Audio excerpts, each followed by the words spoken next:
நெல்லை மாவட்டம் கோபாலசமுத்திரத்தில் நடிகர் விவேக் உருவப்படத்திற்கு கிராம உதயம் அமைப்பைச் சேர்ந்த ஊழியர்கள் உறுப்பினர்கள் ஒன்றிணைந்து மலரஞ்சலி செலுத்தினர். கோபாலசமுத்திரம் கிராம உதயம் அமைப்பு நடிகர் விவேக்குடன் இணைந்து கடந்த 2013ஆம் ஆண்டு முதல் தற்போது வரை 5,900,000 மரக்கன்றுகள் நடவு செய்துள்ளனர். திரைப்பட நடிகர் விவேக் மாரடைப்பால் உயிரிழந்த நிலையில் தமிழகம் முழுவதும் பல்வேறு பகுதிகளில் அவரது ரசிகர்கள் மற்றும் பொதுமக்கள் என திரளானோர் அஞ்சலி செலுத்தி வருகின்றனர். இந்த நிலையில் நெல்லை மாவட்டம் கோபாலசமுத்திரம் பகுதியில் இயங்கி வரும் சுற்றுச்சூழல் அமைப்பான கிராம உதயத்துடன் இணைந்து 2013ஆம் ஆண்டு முதல் நடிகர் விவேக் கிரீன் கலாம் அமைப்பு மூலம் சுமார் 5,900,000 மரக்கன்றுகள் நடவு செய்துள்ளனர்.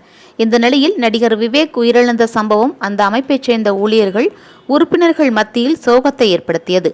அதனைத் தொடர்ந்து அந்த அமைப்பைச் சேர்ந்த நூற்றுக்கணக்கானோர் கிராம உதய அலுவலகத்தில் நடிகர் விவேக்கின் திருவுருவ படத்திற்கு மலர் தூவி மரியாதை செய்தனர்.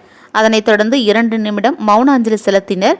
நடிகர் விவேக் கோபாலசமுத்திரத்தில் இயங்கும் கிராம உதயம் அமைப்புடன் இணைந்துதான் முதலில் மரம் நடும் பணியினை தொடங்கினார் என்பது குறிப்பிடத்தக்கது. இதுகுறித்து அந்த அமைப்பைச் சேர்ந்தவர்கள் கூறுகையில், நடிகர் விவேக் இறக்கவில்லை, மரங்களின் வடிவில் இன்னும் மக்கள் மத்தியில் வாழ்ந்து கொண்டுதான் இருக்கிறார். தொடர்ந்து கிராமப்புறங்களில் மரம் நடும் பணி தொடர்ந்து நடக்கும் எனவும் தெரிவித்தனர்.